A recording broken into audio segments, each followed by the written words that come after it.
I feel nauseous, believe me. Never had a lot of shit come easy. Had to work hard, struggle just to be me. Had to rise up. Indonesia versus Thailand. Sebuah rivalitas yang selalu membakar semangat kini kembali terjadi di semifinal Piala AFF U23 2025. Tapi kali ini situasinya berbeda. Garuda Muda datang sebagai tim unggulan. Bukan hanya karena status tuan rumah, tapi karena performa mereka yang benar-benar meyakinkan sejak awal turnamen. Indonesia menuntaskan fase grup dengan catatan nyaris sempurna.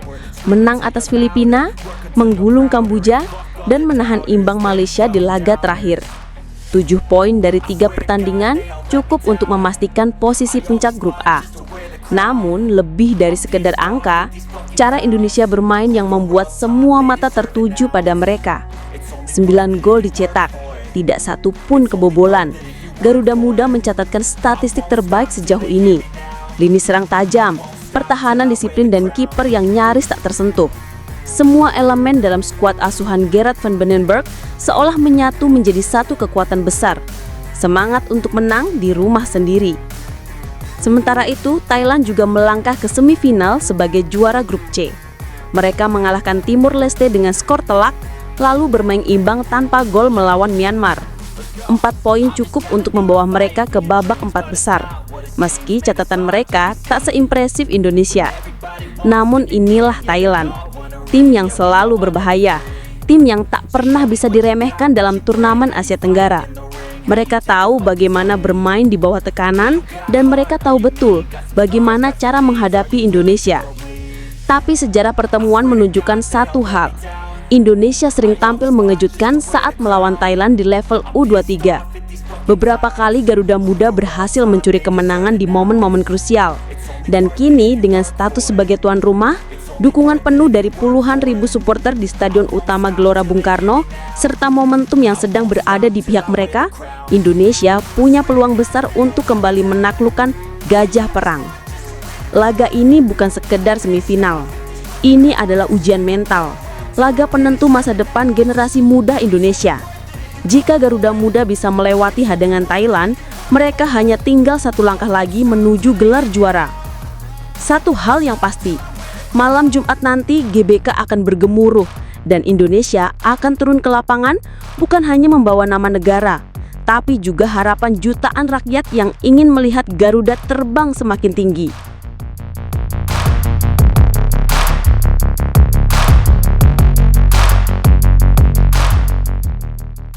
Jay Itzes, tembok kokoh di lini belakang timnas Indonesia dan kini jadi salah satu komoditas panas di bursa transfer Eropa. Tapi siapa sangka, klubnya, Venezia, justru membuka pintu dengan bandrol fantastis, 10 juta euro. Apa artinya ini untuk Jay, untuk karirnya, dan untuk timnas? Kabar besar datang dari Italia. Venezia, klub yang diperkuat Jay Itzes sejak 2023, akhirnya siap melepas bek andalan mereka. Harga yang dipatok tidak main-main, 10 juta euro atau sekitar 175 miliar rupiah. Angka yang membuat banyak klub mulai berpikir 2 kali. Namun, performa Jay musim lalu memang layak dihargai tinggi. Bermain 36 kali di kompetisi Serie A dan Coppa Italia, mencetak 2 gol sebagai seorang bek tengah, serta menjadi pilar pertahanan dalam tim yang banyak tertekan musim lalu. Sayangnya, perjuangan Itzes tak cukup menyelamatkan Venezia dari degradasi. Klub yang berbasis di kota Laguna itu harus turun ke Serie B untuk musim 2025-2026. Dan inilah yang memicu kemungkinan transfer Jay ke klub lain yang lebih mapan. Nama-nama seperti Udinese, Bologna, Torino, Lecce, dan Genoa mulai dikaitkan. Bahkan, media besar Italia seperti La Gazzetta dello Sport terang-terangan menyebut Jay Itzes sebagai incaran utama. Namun kabarnya, Udinese keberatan dengan bandrol tinggi tersebut. Mereka juga mengincar bek Angola Kialonda Gaspar dari Lecce yang dihargai serupa. Tapi bagi klub seperti Venezia, melepas Itzes di angka lebih rendah tampaknya bukan pilihan. Jay masih terikat kontrak hingga tahun 2027. Artinya, klub punya kekuatan penuh untuk mengatur nilai jual. Transfermarkt sendiri menaksir nilai pasarnya saat ini sekitar 7,5 juta euro. Tapi Venezia percaya, dengan kualitas, usia, dan pengalaman internasional yang dimiliki Jay, 10 juta euro bukan harga yang berlebihan. Dan di balik semua rumor ini, ada pertanyaan besar bagi fans timnas Indonesia. Kemana Jay akan berlabuh? Bermain di Serie B tentu bukan ideal untuk pemain sekelas Itses. Apalagi jika dia ingin menjaga performa dan intensitas tinggi menjelang lanjutan kualifikasi Piala Dunia 2026 bersama Timnas Garuda.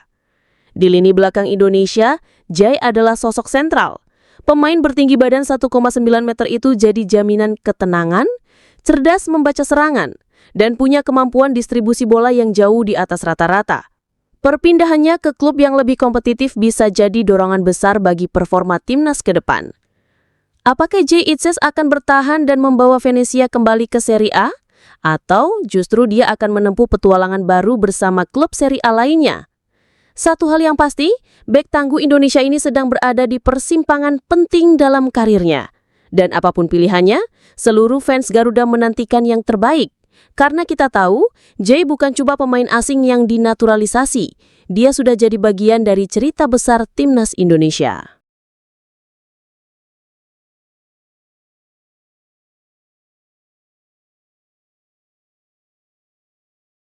Grup B kualifikasi Piala Dunia 2026 zona Asia bisa jadi salah satu grup paling panas. 3 kekuatan besar hadir di sana, Arab Saudi, Irak, dan tentu saja Indonesia.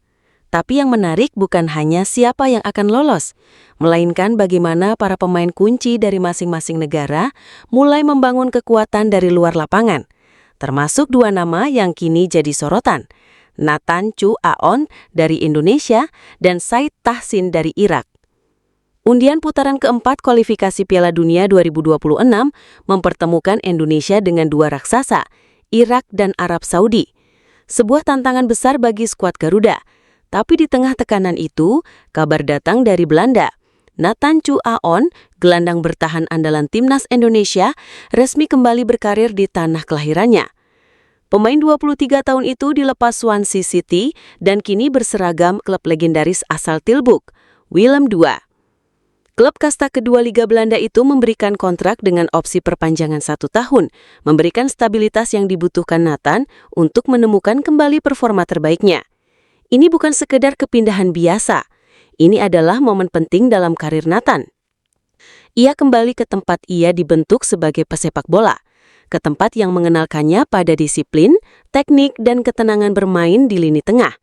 Dan yang lebih penting, ia datang dengan misi, bukan sekedar main, tapi untuk membuktikan bahwa dirinya layak jadi jangkar utama Indonesia dalam misi menuju Piala Dunia. Di sisi lain, timnas Irak juga tak tinggal diam. Salah satu pilar mereka di lini belakang, Said Tahsin, resmi menjalani karir abroad perdananya. Ia meninggalkan Al-Quwa Al-Jawiyah dan menandatangani kontrak dengan klub raksasa Uzbekistan, Pakhtakor. Tahsin, yang baru berusia 24 tahun, dikenal sebagai bek tangguh dengan postur tinggi dan kekuatan fisik yang mengintimidasi. Ia sudah 16 kali memperkuat Irak di level senior dan bahkan mencetak 1 gol. Kini, ia berharap karir di Liga Uzbekistan bisa membawanya ke level yang lebih tinggi, baik di klub maupun saat membela Panji Singa Mesopotamia. Pakhtakor sendiri adalah klub bersejarah, sudah 16 kali menjadi juara liga, dan mereka tak main-main saat merekrut pemain. Kontrak 1,5 tahun untuk Said Tahsin menunjukkan bahwa ia diproyeksikan bukan hanya sebagai pelengkap skuad, tapi sebagai bagian dari pondasi pertahanan. Menariknya, kepindahan Said ke Uzbekistan tak lepas dari pengaruh sesama pemain Irak, Bashar Rezan. Rezan sudah lebih dulu bergabung ke Pakhtakor pada bursa transfer musim dingin lalu dan akan membantu Tahsin beradaptasi, terutama dalam urusan bahasa dan komunikasi. Ini penting karena bahasa Uzbek dan Rusia bukan bahasa yang familiar bagi pemain muda Irak.